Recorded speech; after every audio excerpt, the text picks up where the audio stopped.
Hey everyone, today our video topic is going to be on time and price. It's a term you've probably heard that's been thrown around and you don't really know what it means, what the criteria of it is, even how to implement it into a strategy or how it's relevant to trading at all or how it's relevant to your trading. So I'm going to break down the three ways I use time and price. I'm going to be showing an example of it in an execution I actually took live, and I'm going to be breaking it down on how I use it in my three-step distribution model.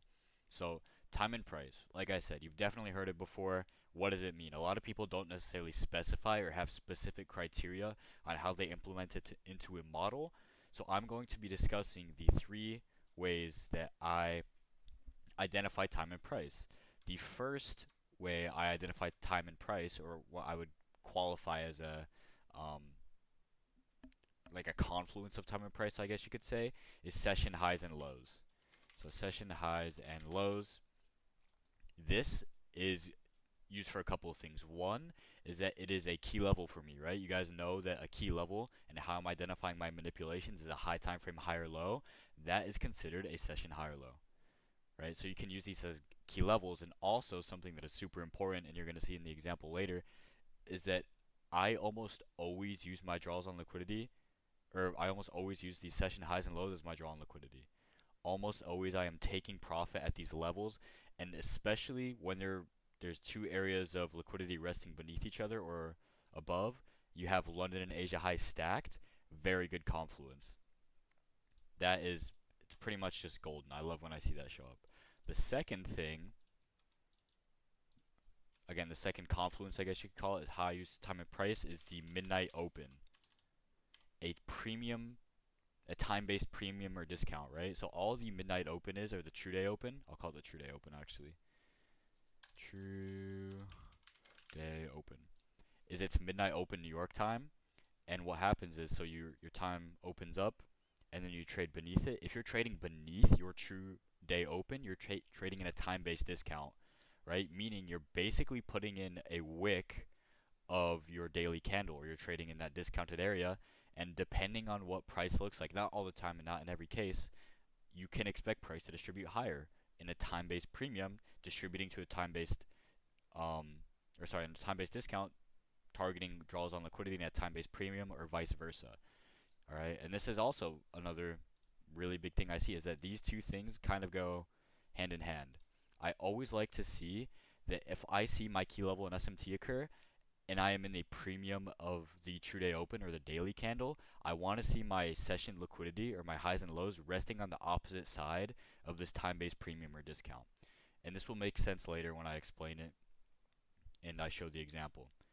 The third thing, which I is an objective step in my three-step distribution model, I don't really trade without it, or I've kind of implemented it and it's like set in stone now. It didn't used to be set in stone, but now it's like I need it, is the open high low close or the open low high close. So let's dive a little bit deeper into this open high low close structure actually, as a matter of fact. So we know that on your high time frame, let me draw this out really quickly. You have one candle. Hourly, 4 hourly, daily is what I consider my high time frame candle. And then you have a top wick and you have a bottom wick. This is just basic candlestick anatomy, right? We have to have a high and a low on these high time frame candles.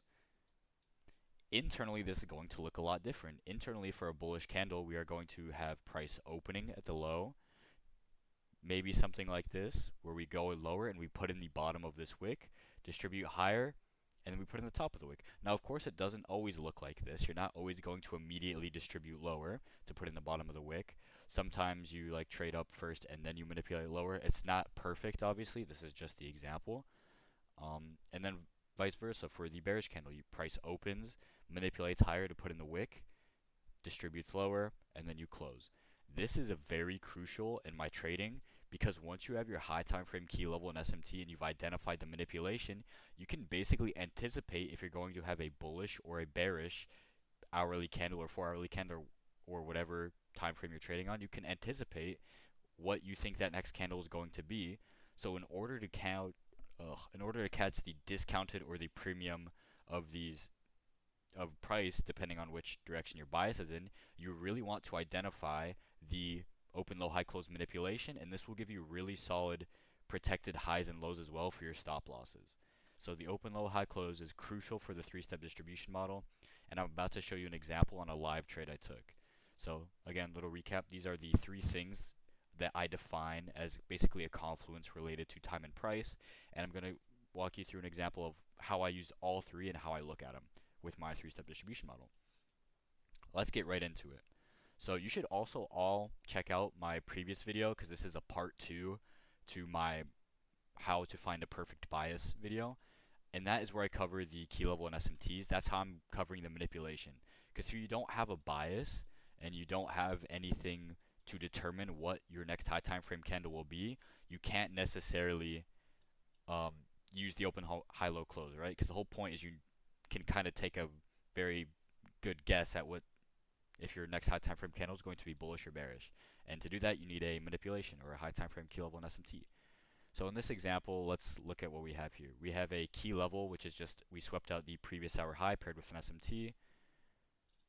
Let's see. Let me change this actually, just so you guys can see the SMT. You see, all it is we just didn't take out that previous hour high. So that's where our SMT stems from. So what does this tell us? This tells us that we have a manipulation here and we're going to distribute lower. So we can trade our open low high or our open high low close here, anticipating what? Anticipating that price is going to target our time-based areas of liquidity. What are you going to notice here? And this is what I talked about earlier. We have these magnets in the market or time-based areas of liquidity resting beneath our manipulation, and they're stacked. This is like a really clean market maker sell model, right? And from this, you can tell that price is most likely going to distribute towards this from our manipulation. So these are super good areas to use for your draw and liquidity. I use them almost every single day. Sometimes you won't have both stacked resting beneath each other, but again, super high confluence once you pair this manipulation with your session and time-based liquidity, right? So we know that this is our target stemming from this manipulation. What do we need to see happen? Sorry, I'm sped up a little bit. In order to take this execution, well, again, we have our high time frame bias. We think price is going to distribute lower, anticipating our second time-based confluence, the open high low close, right? We think we're going to have a bearish candle coming up next. We want price to open up and manipulate higher, putting in the top of the wick, so we can then distribute to our time-based areas of liquidity. And also, the one thing, I'm not sure why I can't see it. Let me do this really quick.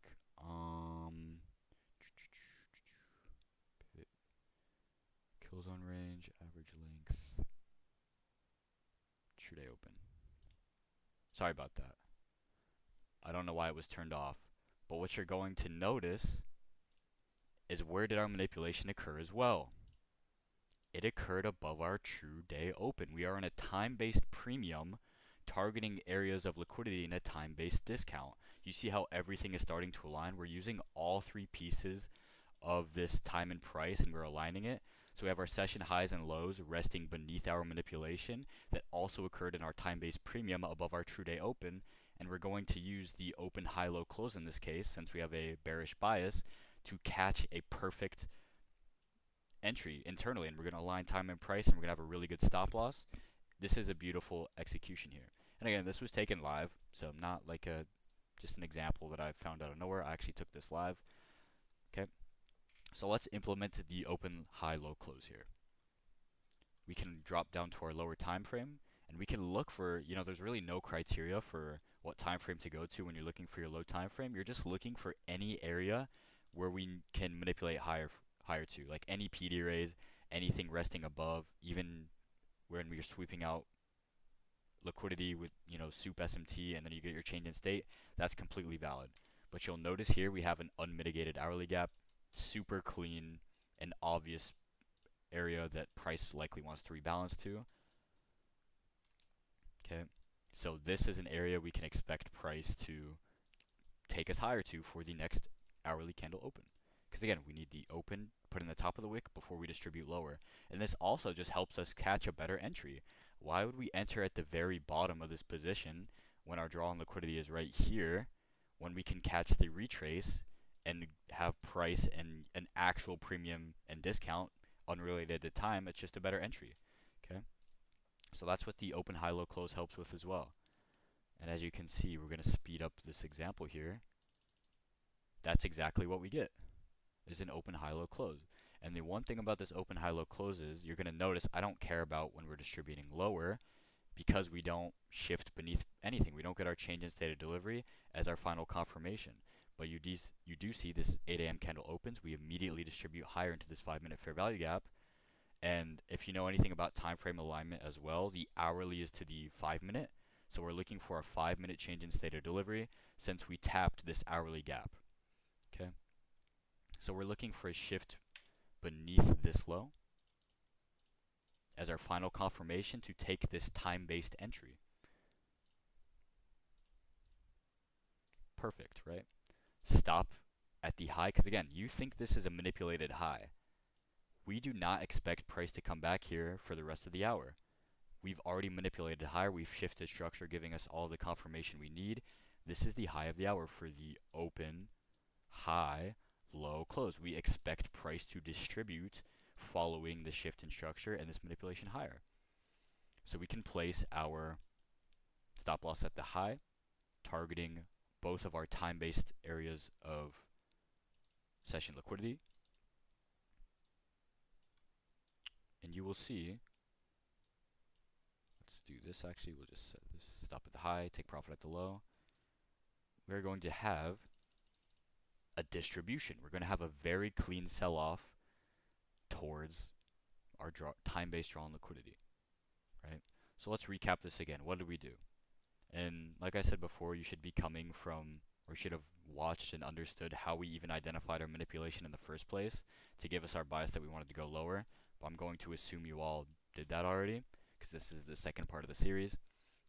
So we identified our manipulation, which was above our true day open, meaning we're in a time-based discount. We're really not overextended, but we're at the tip of our daily candle here, meaning we could sell off towards our resting area of time-based liquidity.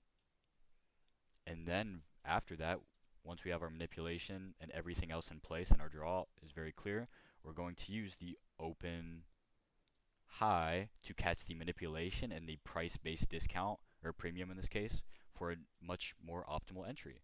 And you can see we take that and we sell off. This is a perfect example because all of these three things were aligned in this trade, and all three time-based confluences were used in this example. The only time-based confluence that is necessary to take an entry on using my three-step distribution model is the open high low close. It's not necessary that price manipulates above a true day open, but you'll see it happen a lot, like 90% of the time, and it's not coincidental. Same thing with the session highs and lows. It's not needed, but it happens a lot, right? It's not coincidental why these manipulations are happening in this area with these areas of liquidity resting where they are. So that is going to do it for the video on our how to understand time and price and the three confluences I use related to time and price. I hope this really clarified what time and price actually means, because it's a very overused term in related to ICT concepts, and people don't necessarily have criteria or how they use it in their system. So this should be a super clear outline of how I implement all of these three things when I am talking about time and price. So the next time you're trading, I'd recommend implementing some of these things into your trading. Just keep note of them mentally, right? I hope this video was helpful.